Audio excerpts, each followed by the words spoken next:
नमस्कार, स्वागत है आपका। मैं हूं आपके साथ गुंजन दीक्षित। शाम के 7 बज चुके हैं और वक्त हो चला है 7 गुड न्यूज के साथ आपको अच्छी खबरें बताने का। हम आपको आज की 7 गुड न्यूज के बारे में बताएंगे, लेकिन सबसे पहले बात आज की सबसे बड़ी गुड न्यूज की कर लेते हैं। और हमारी आज की सबसे बड़ी गुड न्यूज देश की सेना से जुड़ी है और हमारी गुड न्यूज नंबर 1 ये है कि सेना को आसमान का सिकंदर मिल चुका है। दुनिया के सबसे एडवांस हेलीकॉप्टर में से एक अपाचे की पहली खेप भारतीय सेना को मिली है। पहली खेप में 3 हेलीकॉप्टर हैं। भारत ने अमेरिका की बोइंग कंपनी से 6 हेलीकॉप्टर्स को खरीदने का सौदा किया था, जिसके अंतर्गत 3 हेलीकॉप्टर्स की डिलीवरी भारत को मिल गई है। इन हेलीकॉप्टर्स के मिलने से भारतीय सेना की ताकत में जबरदस्त इजाफा होगा। दरअसल भारतीय वायुसेना के पास पहले के 22 हेलीकॉप्टर्स हैं, लेकिन इन हेलीकॉप्टर्स को भारतीय सेना की तरफ से जोधपुर में तैनात किए जाने की संभावना है। इससे ऑपरेशन सिंदूर के बाद पश्चिमी सीमा यानी कि पाकिस्तान बॉर्डर पर सेना की ताकत बढ़ जाएगी। अपाचे के जरिए पाकिस्तान के खिलाफ टैंक और बख्तरबंद ठिकानों को निशाना बनाने में ये अहम साबित होंगे।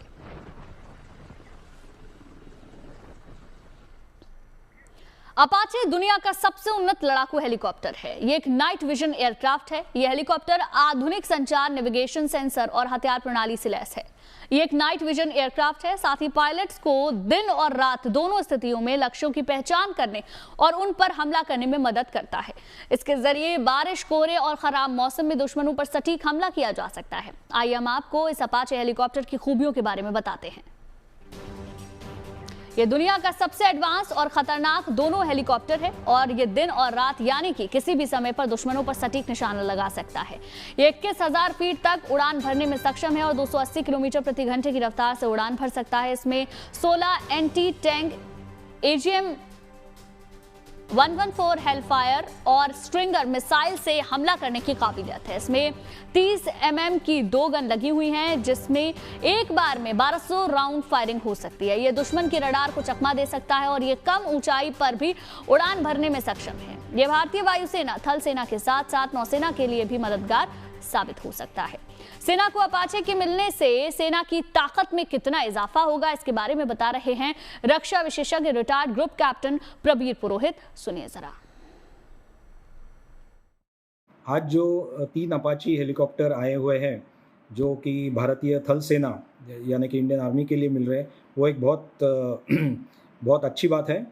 ये जो अपाची हेलीकॉप्टर है, इससे जो है इंडियन आर्मी का जो टैंक के खिलाफ एंटी टैंक वॉरफेयर या मैकेनाइज्ड वॉरफेयर में जो इनकी कैपेबिलिटी है, इसमें बढ़ोतरी होगी। ये जो अपाची हेलीकॉप्टर है, ये इसमें एक 30 मिलीमीटर की गन है, जिसकी में से मैक्सिमम ज़्यादा से ज़्यादा 1200 राउंड फायर किए जा सकते हैं, लेकिन नॉर्मल केस में इसे 300 राउंड लेके चलते हैं। दूसरी बात यह है कि इसमें 70 mm के रॉकेट्स हैं, जो कि तकरीबन 76 रॉकेट्स इसमें आप लगा सकते हैं और ये भी काफ़ी नुकसान पहुंचाता है दुश्मन के टारगेट्स पे। इसके अलावा इसमें Hellfire anti tank guided missile है, जो कि टैंकों के खिलाफ है। इसमें 16 तक के मिसाइल आप लगा सकते हैं।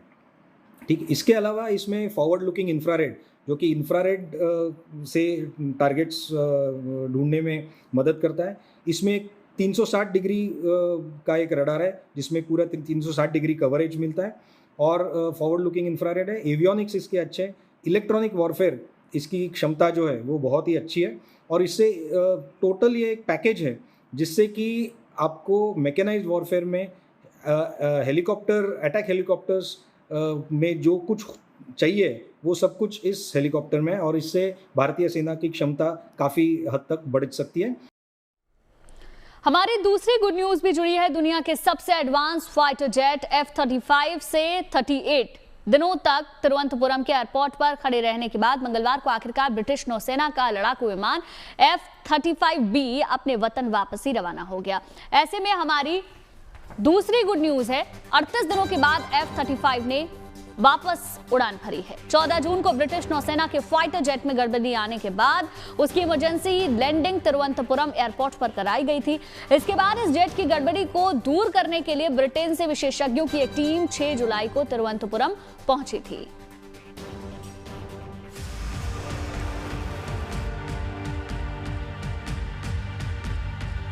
भारत भारत में 5 हफ्ते से भी ज्यादा समय बिताने के बाद दुनिया के सबसे एडवांस फाइटर जेट्स में से एक F-35 अब अपने घर वापस लौट गया। केरल के तिरुवनंतपुरम एयरपोर्ट पर पिछले 38 दिनों से फंसे अमेरिका में बने F-35 फाइटर जेट के परीक्षण उड़ानों के सफल होने के बाद उसकी देश वापसी के लिए जमीन तैयार हो गई। इससे पहले तिरुवनंतपुरम में ब्रिटेन और अमेरिका से लगभग 2 दर्जन विशेषज्ञों की टीम ने F-35 की तकनीकी गड़बड़ी को पूरी तरह से दुरुस्त किया। इसके बाद सोमवार को F-35 फाइटर जेट की परीक्षण उड़ानों का संचालन किया गया। परीक्षण उड़ानों के सफल होने के बाद आज सुबह फाइटर जेट ने वापसी की उड़ान भर ली।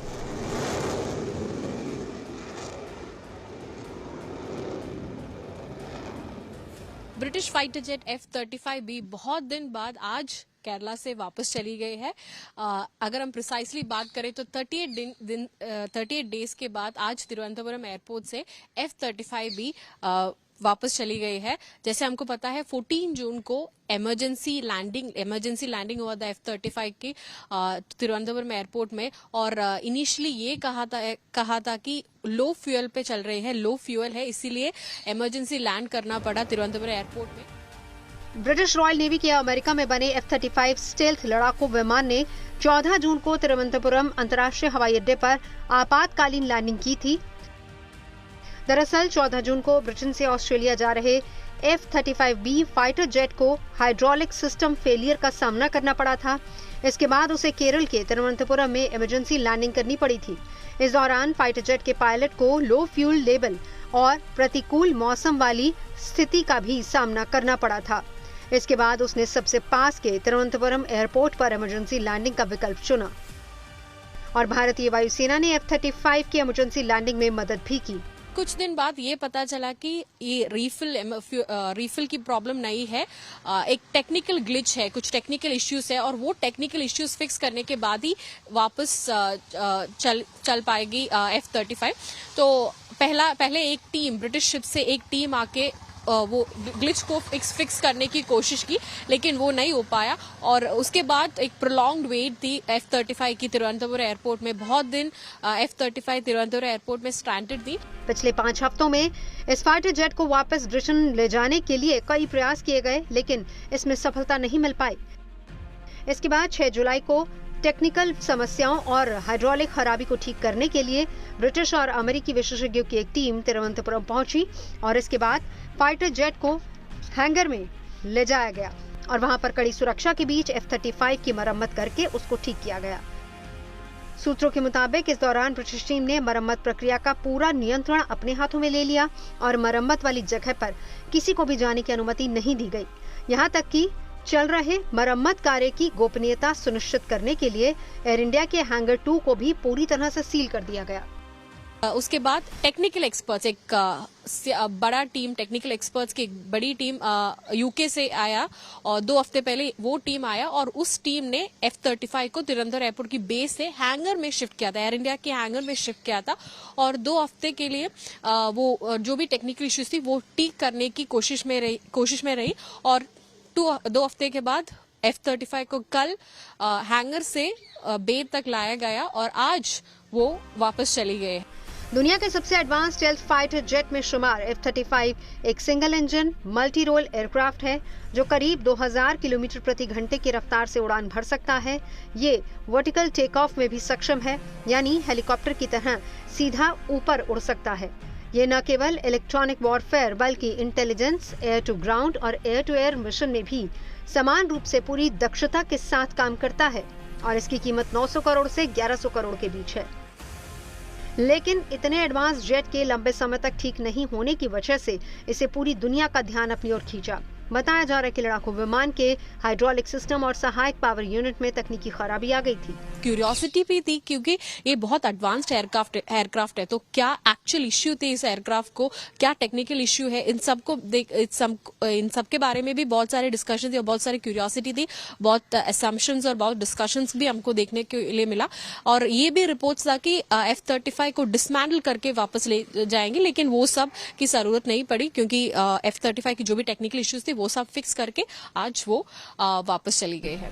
पहले ये भी कहा जा रहा था कि अगर इस गड़बड़ी का समाधान इंजीनियर्स नहीं निकाल पाते हैं तो फिर इसे ब्रिटिश कैरियर से वापस ब्रिटेन भेजा जा सकता है, लेकिन इसकी नौबत नहीं आई और ब्रिटिश विशेषज्ञों की एक टीम ने इसे ठीक कर लिया और अब वो वापस लौट चुका है और जल्दी ही ये F-35 एक बार फिर से ब्रिटेन के लड़ाकू विमानों के बेड़े में शामिल हो जाएगा।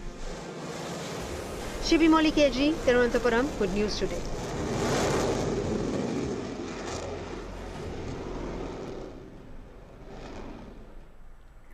सपनों की कोई सीमा नहीं होती और जब हौसले मजबूत हों तो कोटा की गलियों से निकली एक साधारण सी लड़की भी भारत की सुंदरता और शक्ति का प्रतीक बन सकती है। हमारी तीसरी गुड न्यूज इसी से जुड़ी हुई है और हमारी तीसरी गुड न्यूज है खूबसूरती के आसमान में कोटा की विशाखा। कोटा की विशाखा ने मिस ग्रैंड इंडिया का खिताब जीता है और अब कोटा का नाम दुनिया के पटल पर चमकाने की बारी है। खिताब जीतने के बाद विशाखा जब अपने शहर कोटा आई तो उनका जोरदार स्वागत हुआ। अब विशाखा का सपना मिस ग्रैंड इंटरनेशनल बनना है। The new Miss Grand India 2025 is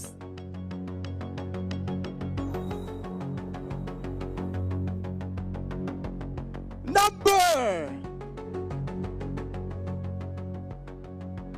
28. Vishaka Gadwa is the new Miss Grand India 2025.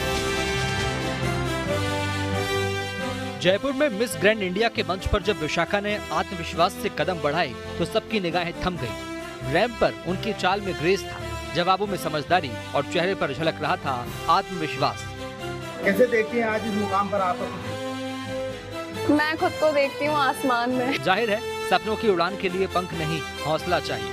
Kota की बेटी ने मिस ग्रैंड इंडिया 2025 का खिताब जीतकर न सिर्फ शहर बल्कि पूरे राज्य को गर्व से भर दिया है। अपनी प्यारी सी मुस्कान के साथ विशाखा ने न केवल लोगों के दिल में जगह बनाई बल्कि मिस ग्रैंड इंडिया का खिताब भी अपने नाम किया। अपनी जिंदगी में ऐसी बड़ी जीत के लिए विशाखा ब्यूटी विद ब्रेन को अहम मानते हुए कामयाबी के रास्ते पर बढ़ रही है। आप बाहरी सुंदरता से ज्यादा आप दिल से अच्छे होने चाहिए और आपका एक मोटो होना चाहिए कि आप बनने के बाद आप जनता के लिए या फिर किसी के भी लिए आप क्या अच्छा कर सकते हैं। सिर्फ आपके लिए ही नहीं बट दूसरों को भी उससे बेनिफिट होना चाहिए। गुलाबी शहर जयपुर में 4 से 14 जुलाई तक मिस ग्रैंड इंडिया इवेंट आयोजित हुआ, जिसमें हर पड़ाव को पार करते हुए विशाखा ने ये ब्यूटी पेजेंट हासिल किया।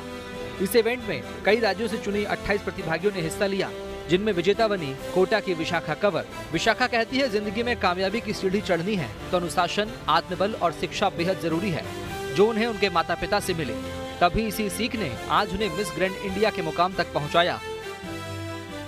सभी कंटेस्टेंट्स बहुत अच्छे थे, कंपटीशन बहुत अच्छा था, बहुत मेहनत करनी पड़ी सबको कम्पीट करने के लिए। Step forward to the center of the stage. साल 2023 से ब्यूटी कॉन्टेस्ट की तैयारी कर रही विशाखा ने मुंबई में 1 साल की ट्रेनिंग ली और जब 2025 में मिस ग्रैंड इंडिया का टाइटल उनको मिला तो उन्होंने इस कामयाबी के लिए खासकर कोटा वासियों को दिल से शुक्रिया कहा। मुझे कोटा ने इतना सपोर्ट दिया है कि मैं आप लोगों को बता नहीं सकती। सब लोग इतने इम्प्रेस थे, सभी ने मुझे बहुत सपोर्ट किया है। मैंने वोट्स की मांग की, सब ने मुझे वोट्स किया बिना पूछे कि क्यों कर रहे हैं, क्या कर रहे हैं। उन्होंने मुझे बहुत सपोर्ट किया है और मैं इस चीज़ का श्रेय आप सभी लोगों को देना चाहूँगी, कोटा वासियों को। कोटा जैसे छोटे से शहर से निकलकर इतने बड़े मंच पर पहुंचना आसान नहीं था, लेकिन विशाखा ने अपनी मेहनत, लगन और सोच के दम पर दिखा दिया कि सपनों की कोई सीमा नहीं होती। अब विशाखा न केवल देश की शान बनी है बल्कि इंटरनेशनल स्तर पर भारत का प्रतिनिधित्व करने जा रही हैं। वो ये मानती हैं कि महिलाओं को अपने गोल पर फोकस करना चाहिए, चाहे लाख परेशानियां क्यों ना आ जाएं। आप फोकस कीजिए आपके ड्रीम पे, आप उसकी प्रेपरेशंस कीजिए, आप किसी की मत सुनिए, कोई कुछ भी बोले, आपके मन में जो है, आपके दिल में जो है, आप वो कीजिए।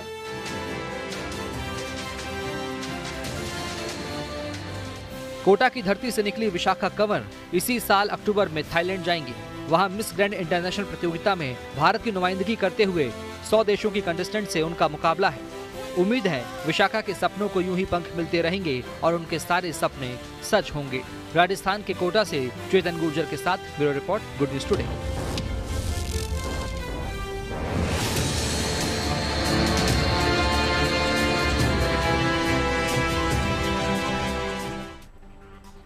वैसे तो टाइगर रिजर्व में पर्यटक बाघों को उनके नेचुरल हैबिटेट में देखने के लिए बड़ी संख्या में आते हैं, लेकिन सोचिए अगर टाइगर रिजर्व में टाइगर के साथ साथ रंग बिरंगी तितलियां भी दिखें तो कैसा रहेगा। जाहिर है इससे पर्यटकों के चेहरे खिल जाएंगे।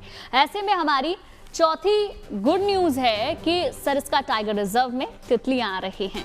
सरिस्का टाइगर रिजर्व में घूमने के लिए आने वाली देसी विदेशी पर्यटकों के लिए ये अच्छी खबर है। यहां आने वाले पर्यटकों को नए पर्यटन सीजन में यानी 1 अक्टूबर से रंग बिरंगी तितलियों को देखने का भी आनंद मिलेगा। सरिस्का देश का पहला ऐसा टाइगर रिजर्व बन गया है जहां तितलियों की प्रजातियों के बारे में पता लगाने के लिए एक सर्वे किया गया। 2 दिन तक चले इस सर्वे में रंग बिरंगी तितलियों की फोटो ली गई और उनका रिकॉर्ड तैयार किया गया। इस रिकॉर्ड के मिलने के बाद सरिस्का के वनकर्मी व गार्डों को तितलियों की प्रजातियों की ट्रेनिंग दी जाएगी, जिससे वो यहाँ आने वाले पर्यटकों को तितलियों के बारे में बता सकें। 886 वर्ग किलोमीटर क्षेत्र में फैले सरिस्का में बाघों के अलावा कई और जंगली जानवर पहले से मौजूद हैं। ऐसे में अब पर्यटकों को यहाँ तितलियां भी देखने के लिए मिलेंगी। तितलियों का सर्वेक्षण किया जाता है। हम सुबह जल्दी 6 बजे के समथिंग से तितलियों का सर्वेक्षण करने आए हुए हैं और 11 बजे तक, क्योंकि सुबह के टाइम में तितलियां ज़्यादा बाहर निकलती है और ज़्यादा दिखाई देती है। यहाँ आसपास के जंगल में आपको तितलियां दिखाई भी दे रही है। सरिस्का बाग परियोजना में कई प्रकार की तितलियां हैं, जिनमें येलो और वाइट कलर की तितलियां पर्याप्त या बहुतायत मात्रा में दिखने को मिलती है। ये पारिस्थितिक संतुलन को बनाए रखती है और अपने रंग बिरंगे कलर से लोगों को आकर्षित करती है। साथ ही ये परागण वगैरह के लिए अहम भूमिका निभाती है। सावन का महीना शिव भक्ति का महीना माना जाता है और भगवान शिव के गले पर नाग देवता विराजमान है। मान्यता है कि सावन में नाग को देखना शुभ होता है, लिहाजा हमारी 5वीं गुड न्यूज यही है। हमारी 5वीं गुड न्यूज है कि होटल के गार्डन से 19 कोबरा सांपों का रेस्क्यू किया गया है। राजस्थान के उदयपुर शहर से एक हैरान कर देने वाला नजारा देखने को मिला, जिसने लोगों को अचंभित कर दिया। शहर के भीड़भाड़ वाले सेवाश्रम इलाके में स्थित एक होटल के गार्डन में अचानक सांपों का झुंड नजर आया। इस झुंड में 1, 2, 3 नहीं बल्कि 19 कोबरा सांप एक साथ नजर आए। गार्डन में कबाड़ के पीछे से एक साथ कोबरा प्रजाति के 16 छोटे सांप दिखाई दिए। इसके साथ ही वहां पर एक बड़ा कोबरा भी मौजूद था, जो बच्चों के साथ फन फैलाकर बैठा हुआ था। इसके बाद तुरंत रेस्क्यू टीम को सूचना दी गई। सूचना मिलने के बाद वाइल्ड एनिमल रेस्क्यू सेंटर के डॉक्टर चमन सिंह चौहान मौके पर पहुंचे। उनके मुताबिक सभी कोबरा हाल ही में अंडों से बाहर निकले हैं। पूरे दल के साथ मिलकर सावधानी से सभी सांपों को पकड़कर सुरक्षित रेस्क्यू किया गया। कल सेवाश्रम पुलिया के पास में एक होटल है, वहाँ के मैनेजर ने हमको आने के लिए बुलाया कि उनके गार्डन में एक सांप नज़र आया था। तो हम लोग जब गए तो सांप जो है वो लकड़ियाँ और कुछ कबाड़ उन्होंने जमा कर रखा था, तो सांप उसके अंदर चला गया था। उस सांप को ढूंढने के लिए जब हम कबाड़ को हटाने लगे तो हटाते हटाते हमको एक बच्चा मिला, एक दूसरा मिला, फिर तीसरा मिला। ऐसे करके करीब हमने 18 बच्चे लिए और एक बड़ा कोबरा साथ में लिया। तो ये कोई बड़ी बात नहीं, लेकिन बड़ी बात ये थी कि अब तक हम ये सुनते आए हैं हज़ारों सालों से कि नाग नागिन जो है वो अपना बच्चों को खा जाती है, और हमने भी देखा था, खाते हुए भी देखा हमने कई बार। लेकिन ये पहला चांस ऐसा देखा गया है जिसमें 18 बच्चों के साथ में नर कोबरा जो है बिल्कुल सुरक्षित, और बच्चे भी सारे सुरक्षित थे वहाँ पे। ये बड़ी बात थी। सारे जानवरों को हमने रेस्क्यू किया है और रेस्क्यू करने के बाद उनको वन्य क्षेत्र में सुरक्षित छोड़ा है। सावन में कावड़ यात्रा अपने चरम पर है। कल सावन की शिवरात्रि के दिन सभी कावड़िए भगवान शिव शंकर का जलाभिषेक करेंगे, जिसके लिए जल लेकर कावड़िए अपने गंतव्य पर पहुंच रहे हैं। कल पूरे दिन कावड़िए शिव मंदिरों में अपने आराध्य का जलाभिषेक करेंगे। ऐसे में हमारी 6ठी गुड न्यूज यही है कि भोले के भक्तों के अनोखे रूप देखने को मिल रहे हैं। शिव मंदिरों में कावड़ियों का काफिला उमड़ रहा है। दरअसल कावड़ यात्रा सिर्फ एक परंपरा नहीं, एक जुनून है। एक ऐसी आध्यात्मिक यात्रा है जहां शिव भक्ति के रंग में पूरा भारत रंग जाता है। कहीं बोल बम की गूंज है तो कहीं पर हर हर महादेव के जयकारे सुनने को मिल रहे हैं।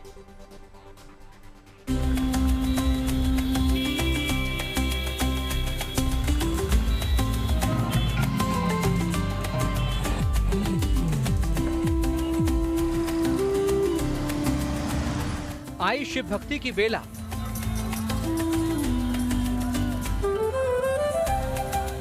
शहर शहर गूंजा हर हर महादेव।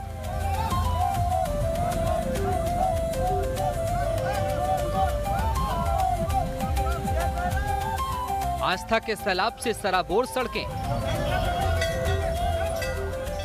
भोलेनाथ के भक्तों का स्वागत किसी उत्सव से कम नहीं है। देश भर में हर शहर, हर कस्बे में आस्था और उमंग देखने के लिए मिल रही है। कहीं फूलों की वर्षा, कहीं ढोल नगाड़े और कहीं शिव के जयकारे गूंज रहे हैं। कांवड़िए अपने संकल्प और खुशी के साथ यात्रा मार्ग पर गुजरते नजर आ रहे हैं।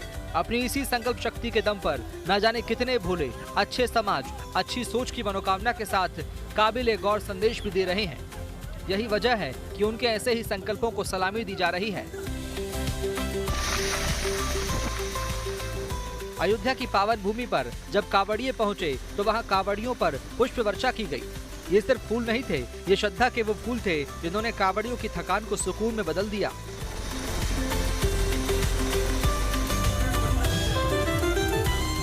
कांवड़ियों का ऐसा ही स्वागत मेरठ में भी हुआ, जहां बुलडोजर पर खड़े होकर उनका स्वागत किया गया।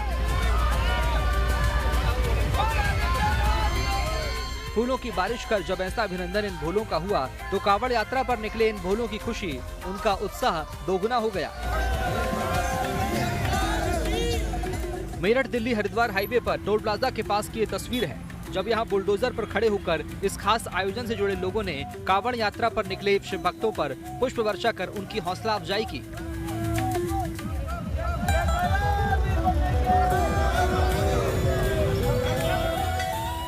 सावन के महीने में बोल बम जैसे जयकारों के बीच गंगा जल लेकर निकले कांवड़ियों की यात्रा जारी है। ऐसे में जिस मेहनत और ईमानदारी के साथ भोले के ये सारे भक्त गंगा जल लेकर निकलते हैं तो उनका फूल बरसाकर सम्मान करना बनता है।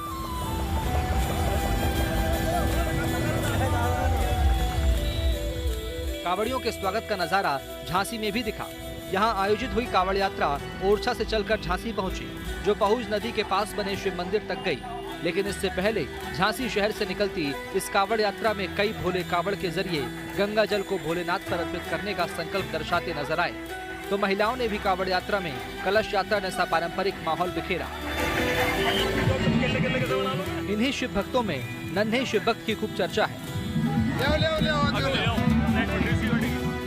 LKG में पढ़ने वाली 4.5 साल की पंकजा अपने परिवार के साथ कांवड़ लेकर हरिद्वार से निकली है, जिन्हें 140 किलोमीटर पैदल सफर करके मेरठ के औघड़नाथ मंदिर तक जाना है।